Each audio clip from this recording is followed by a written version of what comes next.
श्री सद्गुरु महाराज की जय। स्वागतम गुरुदेव, शरणागतम गुरुदेव, स्वागतम गुरुदेव, शरणागतम गुरुदेव, स्वागतम गुरुदेव, शरणागतम गुरुदेव, शरणागतम गुरुदेव, शरणागतम गुरुदेव, स्वागतम गुरुदेव, शरणागतम गुरुदेव। श्री सद्गुरु महाराज की जय, श्री सद्गुरु महाराज की जय, श्री सद्गुरु की जय। सज्जनों, आप लोग कृपया शांति बना करके बैठ जाएं। अब हमारे बीच कुछ ही क्षणों में माल्यार्पण का कार्यक्रम होगा और इसके बाद आप लोग बाबा के मुखावृंद से सुनेंगे प्रवचन और उनके वचन से लाभ उठाने की कृपा करेंगे। श्री सद्गुरु महाराज की जय। तभी हम आप लोग सत्संग के जय, श्री सद्गुरु महाराज की जय। सज्जनों, अभी आप लोग सुन रहे थे पुलंदर बाबा के अमृत वाणी से, आप लोगों को नहला चुके हैं। अब कुछ क्षण के लिए प्रवचन को विराम दिया जाता है। माल्यार्पण की ओर हम लोग चलते हैं। पहले महर्षि मही परमहंस जी महाराज को माल्यार्पण करेंगे सरिता देवी। सरिता देवी से आग्रह है मंच पर आवे और हमारे महर्षि मही परमहंस जी महाराज को माल्यार्पण करें।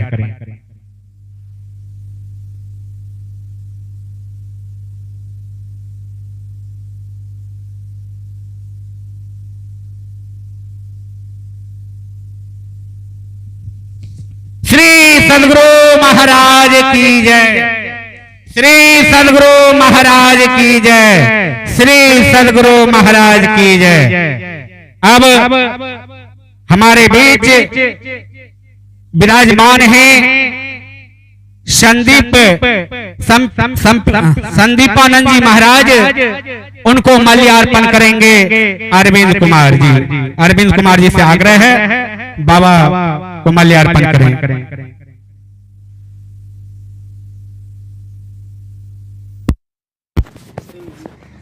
श्री सद्गुरु महाराज की जय, श्री सद्गुरु महाराज की जय, श्री सद्गुरु महाराज की जय। अब हमारे बीच सीताराम शर्मा आएंगे, फुलंदर बाबा को माल्यार्पण करेंगे। श्री सद्गुरु महाराज की जय।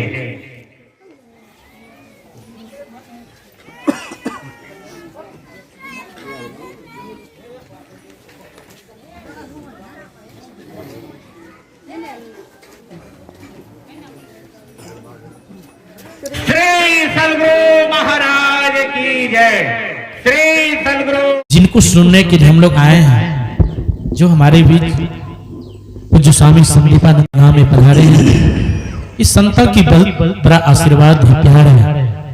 आइए अब हम लोग एकाग्रचित्त मन से पूज्य स्वामी जी के अमृत उपदेश को श्रवण करेंगे। संतन ने कहा है सज्जनों के संतन के संग लागरे तेरी अच्छी बनेगी, संतन के संग लागरे तेरी अच्छी बनेगी। हंसन की गति हंस ही जाने, का जाने कोई कागरे तेरी अच्छी बनेगी। आइए हम लोग संतों के सानिध्य में हैं, महापुरुषों के शरण में हैं, सानिध्य में हैं। आइए पूज्य स्वामी संदीपानंद जी महाराज से आज का जो प्रतिपाद्य विषय है संत और सत्संग की महिमा, विषय बहुत सदा परिभवगणमभीष्टदोहम्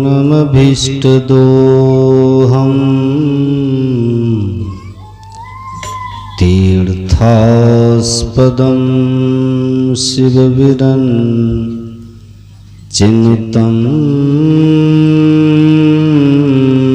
शरण्यं वृत्यार्तेऽहं प्रणतपाल भवाब्दिपोतम्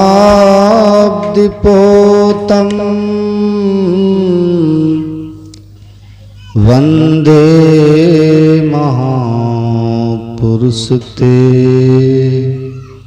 चरणारविन्दम्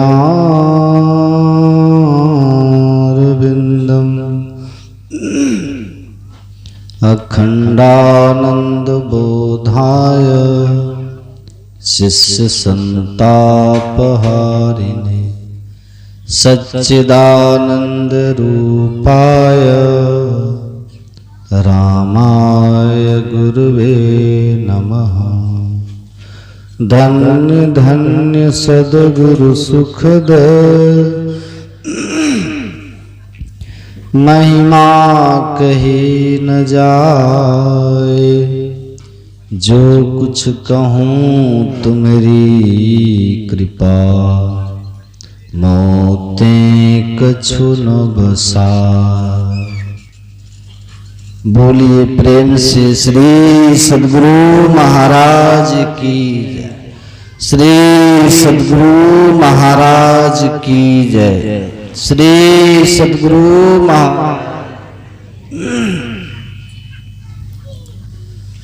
संत मत सत्संग में मंचासीन समस्त गुरुजन पूज्य महात्मा गणों को मेरा प्रणाम। सत्संग में उपस्थित परमादरणीय सत्संग प्रेमी महानुभावों, धर्मानुरागिनी माताओं एवं धर्मशीला बहनों,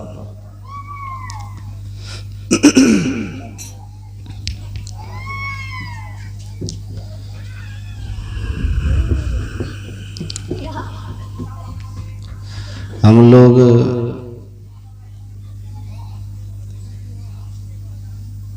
परमात्मा की महती कृपा से संत मत सत्संग 2 दिवसीय के इस कार्यक्रम में सम्मिलित हैं। यह सत्संग मिलता कैसे है? गोस्वामी जी कहते हैं, बिनु हरि कृपा न होई सो। भगवान शिव माता पार्वती से कह रहे हैं, गिरिजा संत समागम सम न लाभ कछु आन। बिनु हरि कृपा न होई सो गावही वेद पुराण। परमात्मा की कृपा से यह सत्संग मिलता है।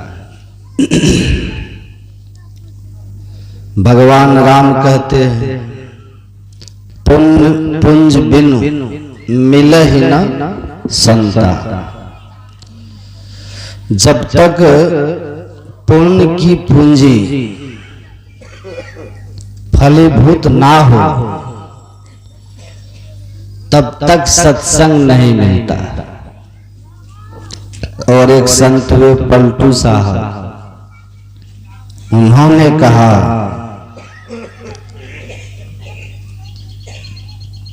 पूरब पुण्य प्रकट भय सत्संग के बीच में आए पड़ी। पूर्व का पुण्य का पहले जन्म के किए हुए पुण्य का फल देने के लिए आए, तो सबसे उत्तम फल संतों का संग मिला, सत्संग मिला।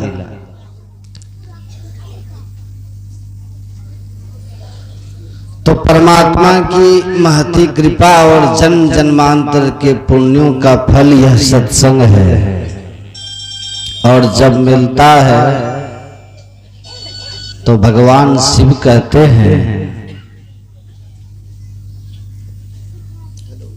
गिरिजा संत समागम सम न लाभ कछुआ।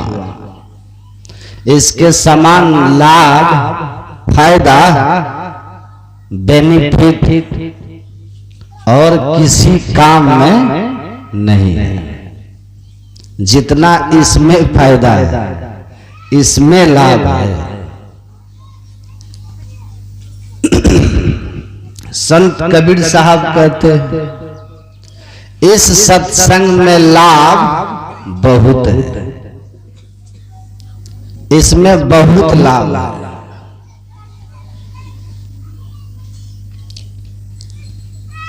इतना लाभ कहीं और नहीं है। क्या क्या लाभ है बाबा? तो लाभ आप तो कहते हैं कि बहुत लाभ है, फिर भी कुछ लाभ गिना दो तो सुनो।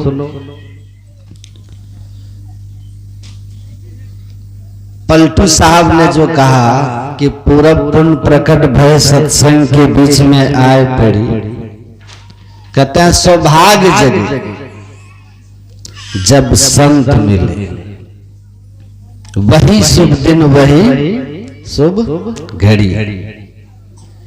सौभाग्य जग जाता है, पहला लाभ। हमारा सोया हुआ भाग, कहते हैं ना कि हमारा तो भाग ही खराब है महाराज। सोना भी छू दे तो ढेला हो जाता है। कहते हैं सत्संग कीजिए सौभाग्य जग जाएगा, और ढेला छुओगे तो वो सोना हो जाएगा। सौभाग्य जगे जब संत मिले, वही शुभ दिन वही शुभ घड़ी। जीवन में शुभ दिन यही है और शुभ घड़ी यही है। इससे हमारे जीवन में और कोई शुभ दिन ना आएगा, न कोई शुभ घड़ी आएगी। यह शुभ दिन शुभ घड़ी बड़ी महिमा की है, सौभाग्य जगाने वाला है। कबीर साहब कहते हैं इस सत्संग में लाभ बहुत है, तुरंत मिलावे गुरु से। गुरु नाम है ज्ञान का। इस सत्संग में लाभ है कि हमको तुरंत ज्ञान हो जाता है, तत्क्षण लाभ ज्ञान हो जाता है। सत्संग से विवेक हो जाता है। सूरदास जी महाराज कहते हैं जादिन संत पाहुने आवत, तीरथ कोटि अनान करे फल, दर्शन हेते पावत। करोड़ों तीर्थ स्नान करने का जो पुण्य फल है वह सत्संग में आने से प्राप्त हो जाता है, संत के दर्शन से प्राप्त हो जाता है। दर्शन करत त्रैताप मिटे, बिन कौड़ी दाम में जान तरी। का एक पैसा खर्च नहीं हुआ और संत के दर्शन करने से हमारे त्रैताप मिट गए।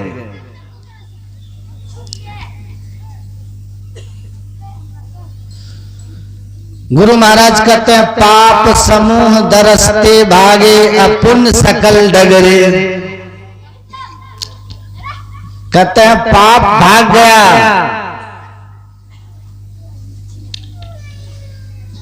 गोस्वामी तुलसीदास जी भी कहते हैं ना, जही दरस परस समागमादिक पाप राशि नसाई।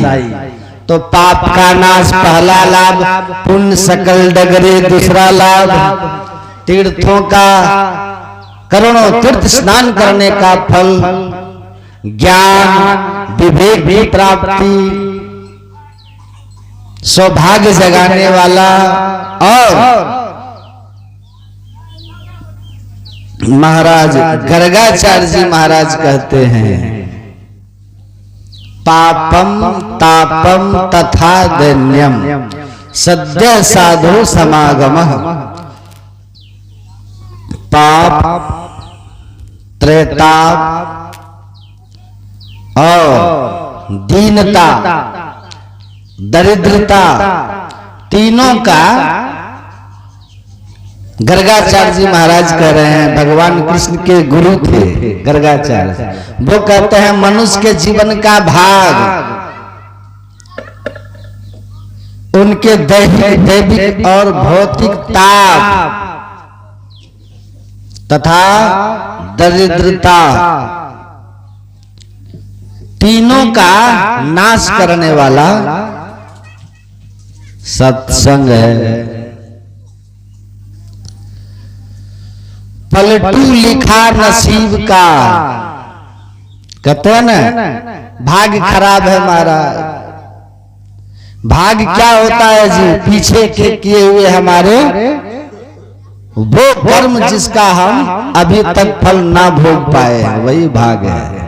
अब इस जन्म में अनायास आया है, शुभ कर्म आया तो सुख बनकर, और अशुभ कर्म आया तो दुख बनकर।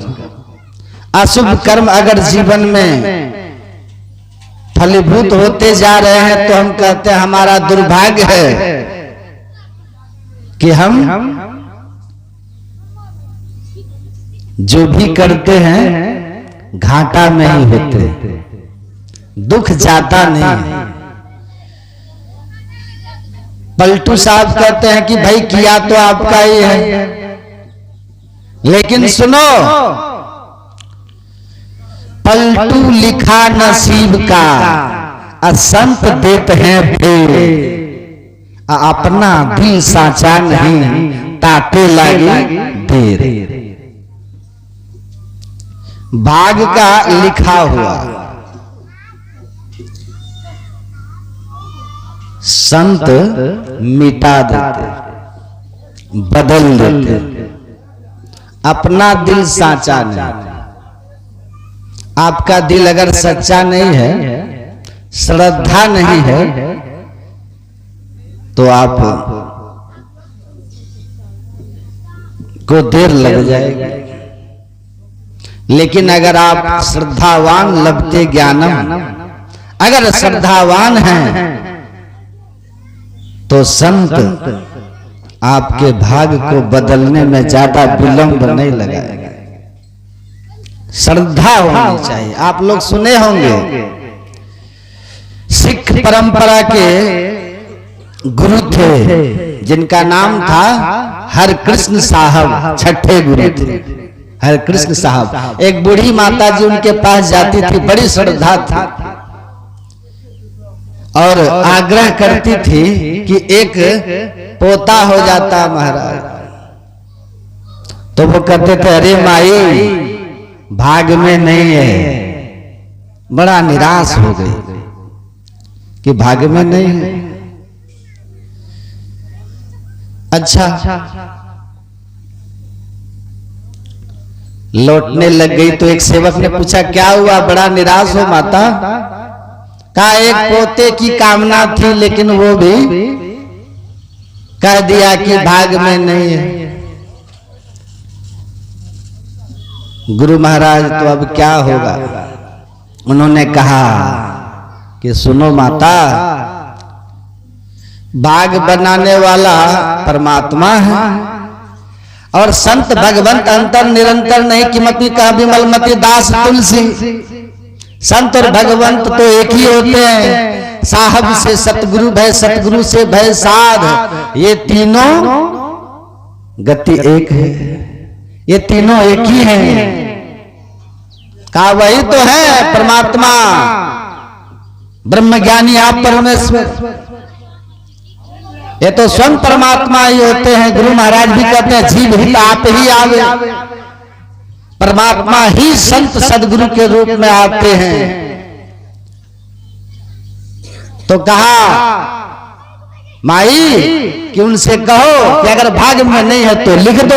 भाई संत हो आप, गुरु है, सदगुरु है।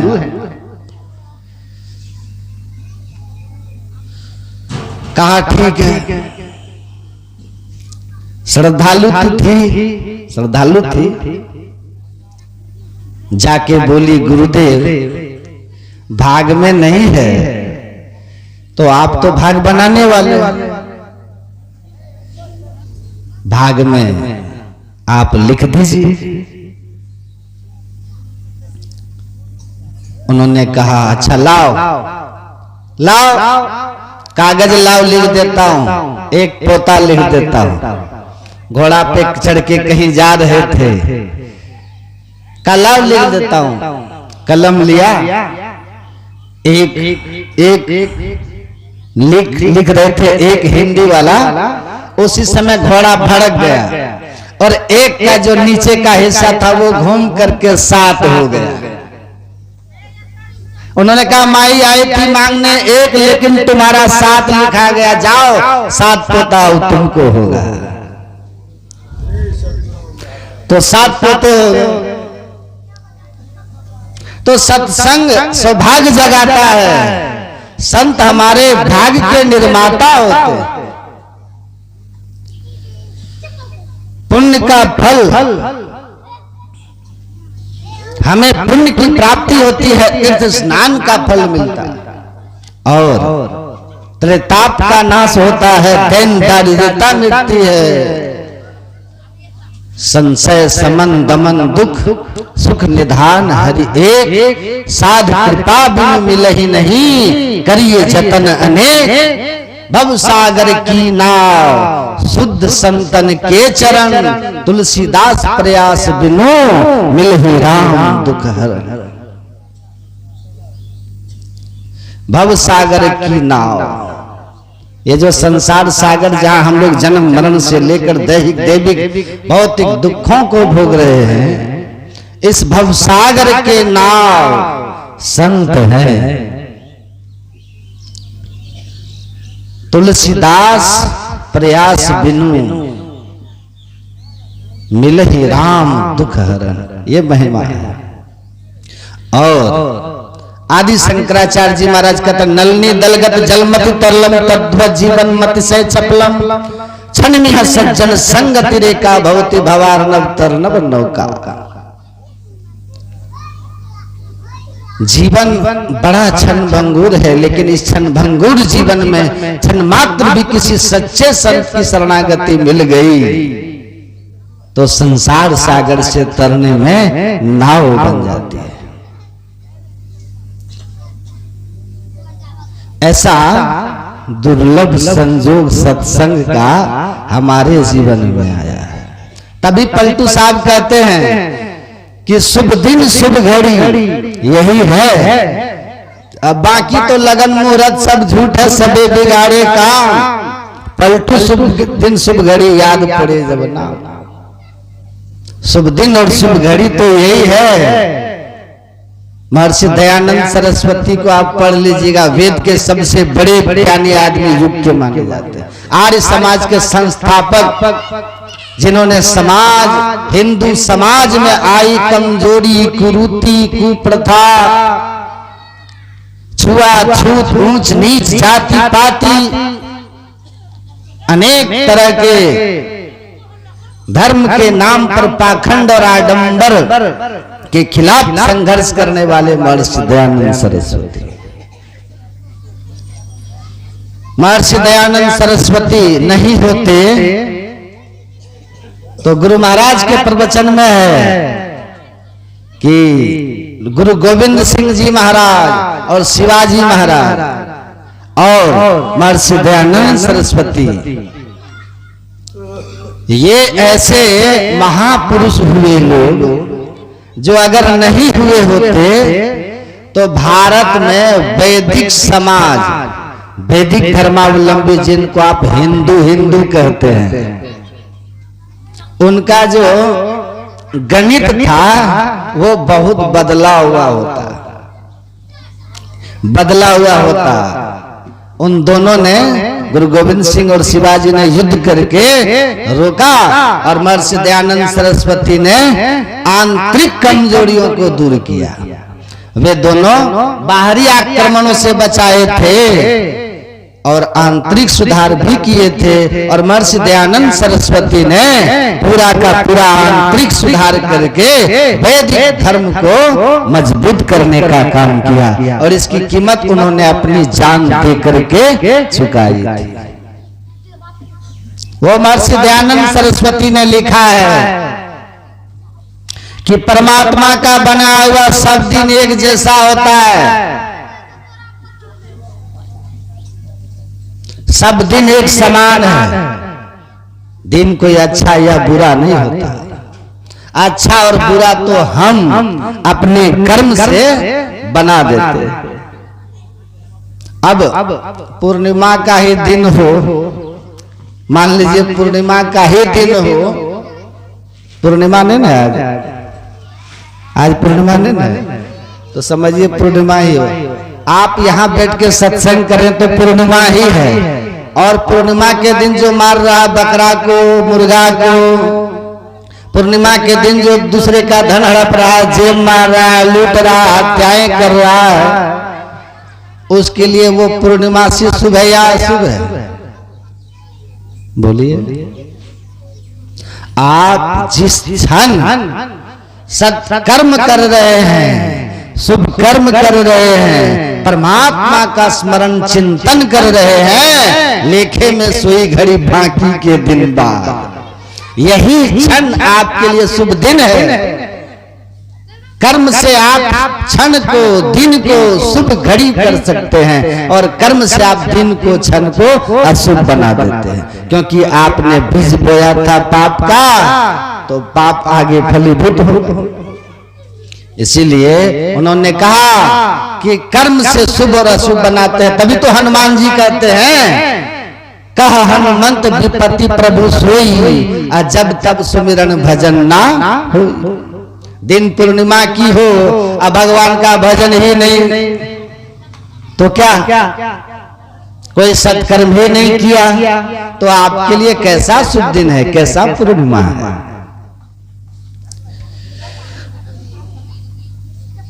तो जीवन का शुभ दिन, शुभ क्षण हमारे जीवन में है। इसकी महिमा को आप समझिए।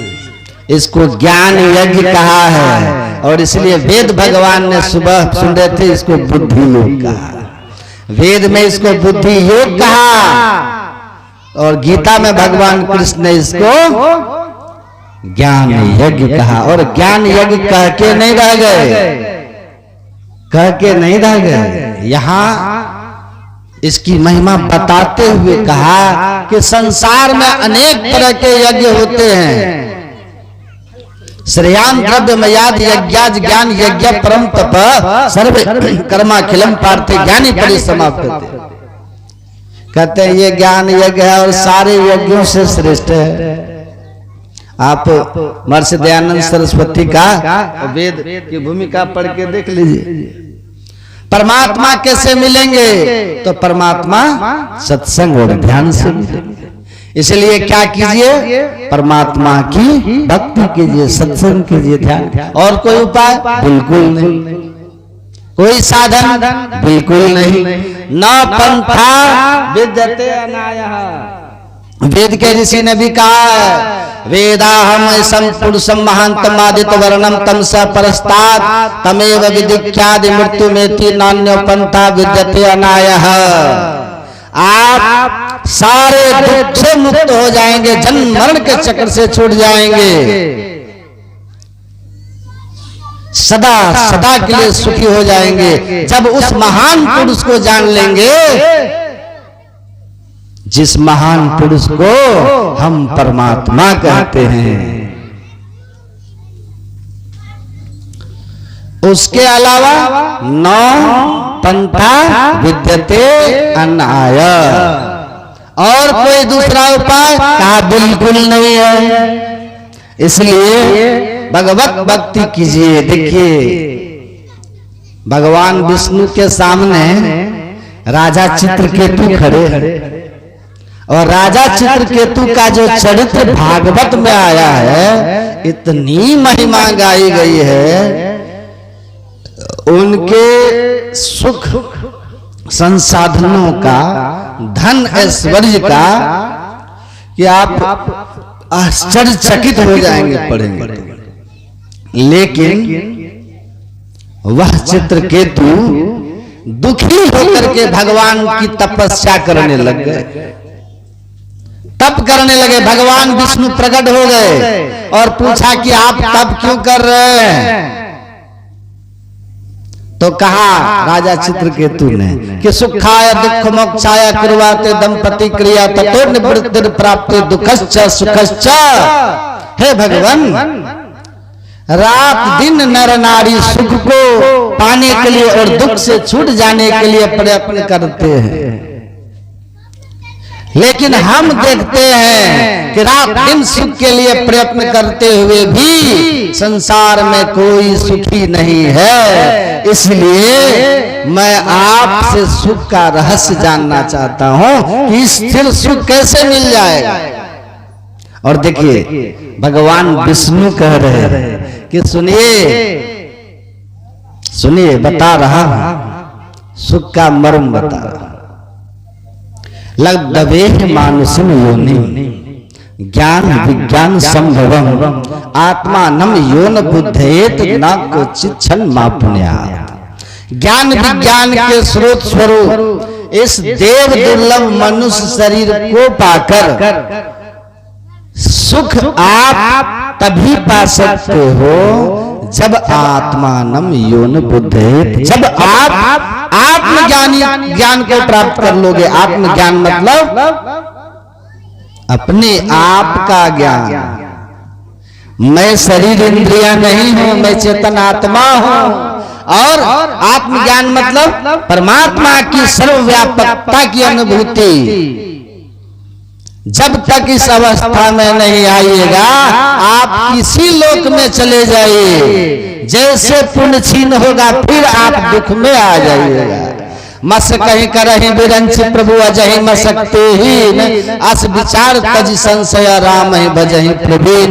ये गोस्वामी तुलसीदास जी महाराज ने कहा कि सुन लीजिए, प्रभु मच्छर पर कृपा करे तो ब्रह्मा बना दे, अब ब्रह्मा पर रुष्ट हो जाए तो मच्छर से हीन बना दे। इसलिए परमात्मा की भक्ति करके परमात्मा के शाश्वत धाम को प्राप्त कर लीजिए, जहां से जन्म और मरण समाप्त हो जाता है।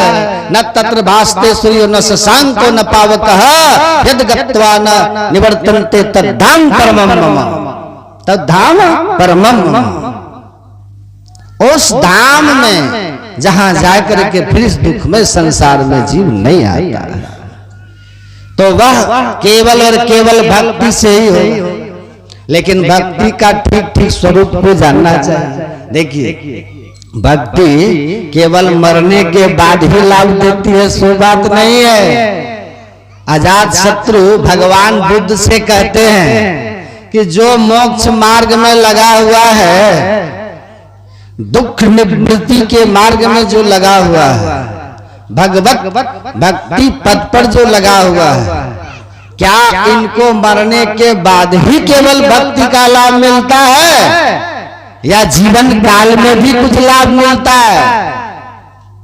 अजात शत्रु को भगवान बुद्ध ने कहा कि सुनो राजन, आपकी सेवा में कितने सेवक हैं? कितने सेवक?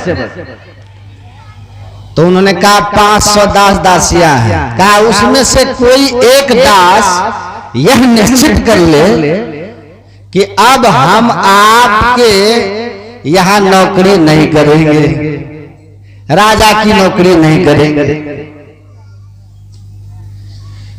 जाकर के गंडक नदी के तट पर बैठ जाए और कहे अब केवल और केवल मैं मोक्ष का साधन करूंगा, अब करिए राम पद पंकज नेहा, अब केवल परमात्मा की भक्ति करूंगा और कुछ नहीं करूंगा, किसी राजा की सेवा मैं नहीं करूंगा, मोक्ष का साधन करूंगा। साधना में वो लग जाए, क्या आप उसके साथ जबरदस्ती करोगे कि तुम मेरे गुलाम हो, दास हो, नौकर हो, तुमको हमारी सेवा करनी होगी, भगवत भक्ति नहीं करने देंगे हम? देखिए अजात शत्रु ने भगवान बुद्ध से कहा, मोक्ष मार्ग पर निश्चित निर्णय करके जो एकदम लग गया है, ऐसे आत्म सुख प्राप्त करने वाले, मोक्ष प्राप्त करने के दृढ़ निश्चयी भक्त का मैं तो उल्टा सेवा करूंगा, उसके भोजन आदि की मैं व्यवस्था करूंगा ताकि वह अच्छी तरह से भक्ति करे और मुझे भी उसकी भक्ति का कुछ पुण्य प्राप्त हो जाए। तो अब भगवान बुद्ध ने कहा कि तब मानते हो ना कि जो तुम्हारा नौकर है, अगर वह भगवान का नौकर होना स्वीकार कर ले, मतलब मोक्ष मार्गी होना, तय करके मोक्ष मार्ग पर लग जाए तो तुम राजा होकर के उनकी सेवा में लग जाओगे। तो भक्ति सत्संग का लाभ जीवन काल में भी है या नहीं? बोलिए। तो तुलसीदास या सूरदास जो कहते कि हरि का भजन करे जो कोई सूर नीच से ऊंच से हो। आप देखिए क्या महिमा है सत्संग की। सत्संग का प्रत्यक्ष प्रभाव देखिए, मरने के बाद का प्रभाव तो सो जाने जो पावे। लेकिन पूज्यपाद महर्षि दल बहादुर जी महाराज को आप लोग जानते होंगे। बड़े एक दिन कोई आदमी मनिहारी आश्रम में बासमती चावल लाकर महंगा दिया था। तो बासमती चावल बहुत महंगा कोई लाके दिया था, वो बना था आश्रम में। एक बगल के स्टेशन मास्टर थे, जैसा मैं सुना हूं, थोड़े से भीतर से दूसरी टाइप कैटेगरी के।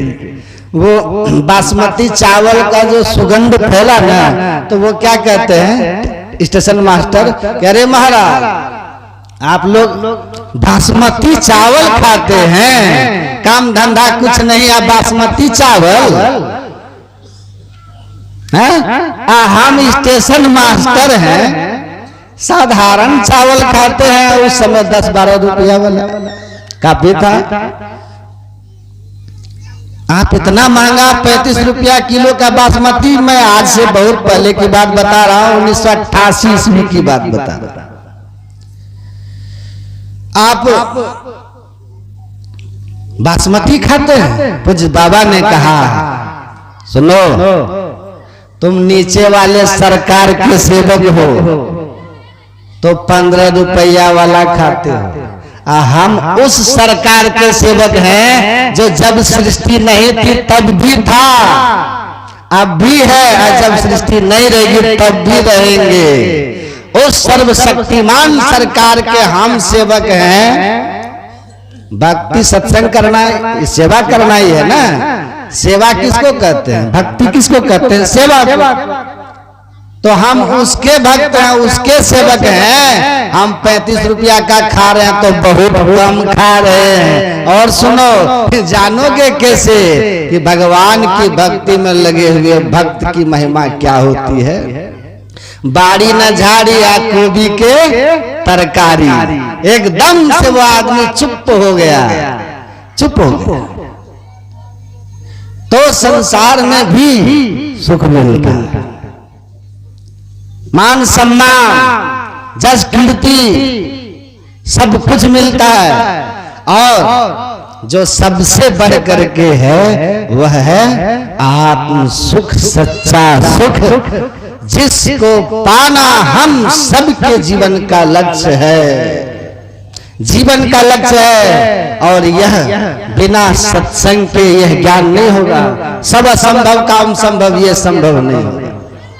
यह संभव है, सब असंभव संभव, all impossible, all impossible are possible, but without the devotion of God a person can be happy in his life, this is impossible. सारा संभव संभव, लेकिन बिना हरि भक्ति सत्संग के सुख पा लेना यह संभव कभी संभव नहीं हो सकता, यह संभव नहीं हो सकता। इसलिए बड़ा सुंदर अवसर है। ऐसे भले अवसर पर क्या करना चाहिए मनुष्य शरीर पर भले अवसर का पर लोग सवाल लीजिए। यह अवसर आपके हाथ से ना निकल जाए। एक क्षण की एक छोटा सा प्रसंग है 2 मिनट का, उसके बाद आप भजन सुनिएगा, फिर एक आरती हो जाएगी। एक बंदर और बंदरी थे बैठे हुए एक वृक्ष पर। तभी आकाशवाणी हुई कि बड़ा ही सुंदर मुहूर्त है, इस मुहूर्त में जो नदी में डुबकी मार लेगा पशु जो है वो आदमी बन जाएगा, आदमी जो है देवत्व अवस्था में चला जाएगा, प्रमोशन हो जाएगा। बहुत सुंदर मुहूर्त है, डुबकी मार लो। बंदर कहता हो ऐसे ही बोलते रहता है। बंदरी कहती है कि क्या पता सच्ची हो, मार न लीजिए डुबकी। कहता बैठो कहने दो, ऐसे ही झूठ होता। अरे बहुत सुंदर मुहूर्त है, मार लो डुबकी। बंदरी करे मारिए ना, मुहूर्त निकला जा रहा है। तीसरी बार करे डुबकी मार लो, मुहूर्त अंतिम हो रहा है। ये कहता बैठो, बंदरी बोलती आप जाइए जहां जाना, हम तो मारेंगे डुबकी, देखा जाएगा जो होगा। बंदरी कूद गई, जैसे कूदी तो अंदर से सुंदर राजकुमारी बनकर के निकल गई। जैसे नीचे देखा बंदर सुंदर राजकुमारी बनकर के निकल गई है और जय जयकार हो रहा है। अब बंदर पीछे से डुबकी मारा, तब तक मुहूर्त जा चुका था। मार के डुबकी निकला तो बंदर का बंदर ही रह गया। तो ये मनुष्य शरीर एक शुभ मुहूर्त है और इस शुभ मुहूर्त में आप सत्संग में आप आ गए हैं, ये महाशुभ मुहूर्त है। और इसमें आकर के डुबकी लगा लेना मतलब क्या है? ये सुन रहे थे ना, यही है ज्ञान की गंगा में डुबकी मार देना। ये ज्ञान त्रिवेणी संगम है ना, साधु समाज राम कथा जहाँ सुर सरी धारा, सर से ब्रह्म विचार प्रचारा, विधि निषेध में कलिमल हरणी, कर्म कथा रविनंदनी बरणी। परमात्मा की लीलाओं का वर्णन हो रहा हो तो सगुण लीला की भक्ति समझिए गंगा की धारा, वो परमात्मा अनंत सर्वव्यापी सत्ता कण कण में समाया हुआ स्वरूप का वर्णन हो रहा हो तो समझिए गुप्त सरस्वती की धारा है। और जब क्या खाना चाहिए क्या नहीं खाना चाहिए, माता पिता की सेवा करो, जिंदा जागृत देवता है ये। इनकी प्रसन्नता हो जाए तो 68 करोड़ तीर्थ में नहाने का आपको जो फल है वो मिल जाता है पिता की सेवा से। और 33 कोटि देवताओं की प्रसन्नता जो तुम करते हो, पूजन करके जो पुण्य होता है वो माँ की सेवा से, माँ को प्रसन्न कर लेने से। सर्वदेवमयी माता, सर्वतीर्थमयो पिता, सब तीर्थों का लाभ देने वाले पिता और सब देवताओं के पूजन का फल देने वाली माता, इनकी तुम सेवा करके प्रसन्न कर लो। गुरु के शरणों में आकर के इनसे दीक्षा शिक्षा लेकर उनके विचार व्यवहार और ज्ञान के अनुकूल अपने आचरण को बना करके गुरु का आशीर्वाद ले लो। कहते हैं माँ की सेवा से, पिता की सेवा से, सदगुरु की सेवा से। ये तो जिंदा जागृत देवता है ना, मातृदेवो भव, पितृदेवो भव, आचार्य देवो भव। इन सब जागृत देवताओं की प्रसन्नता करके तुम अपना कल्याण बना लो। ये जो विधि कर्म है, सत्संग करो, ध्यान करो, निषेध कर्म, झूठ चोरी नशा हिंसा, मांस मछली अंडा से दूर रहो, व्यभिचार पर, नारी पर, पुरुष से अपने को अलग करके रखो, आचरण चरित्रवान बन के रहो, ऐसे बनो। ये है सरस, ये है यमुना की धारा। ये तीनों धाराएं इस सत्संग में बहती है। ये ज्ञान में त्रिवेणी है। तुलसीदास जी कहते इसमें डुबकी मार करके देखो, काक हो पिक बको मराला, कौआ जो है वो कोयल की तरह बन जाता है, अब बगुला हंस हो जाता है। ये महिमा इस सत्संग की। तो ये तीर्थ संत समाज आत्मा गंग है, तट है सिर सने और दया तरंग है, निर्मल नीर गंभीर ज्ञान धारा बहे, अरे हारे पलटू गुरु दरिया में नहाए तो दुर्मति ना रहे। ये सदगुरु महाराज जी के इस दरबार में इस तट पर आकर के जो डुबकी लगाएंगे इनके ज्ञान की गंगा में, अपने को निर्मल कर लेंगे तो दुर्मति ना रहे, जीवन के दुर्मत की कलमश चले जाएंगे। कृपा होगी, भक्ति भाव जगेगा आपके अंदर में। भक्त के योग क्षेम भाव गुरु करते हैं, भगवान कहते हैं जो चाहिए उसकी संसार की वस्तु उसकी व्यवस्था करेंगे, और जो है आपके पास जरूरत की चीज उसको चोर चक्को लूटने से उसकी रक्षा भी करेंगे। व्यवस्था और रक्षा संसार के लिए भी आपकी वो करेंगे और शरीर के बाद परलोक की भी व्यवस्था आपके लिए उत्तम करेंगे। ऐसा शुभ अवसर है, इसमें आइए सुनिए, डुबकी लगाइए, अपने जीवन को बनाइए। बोलिए श्री सद्गुरु।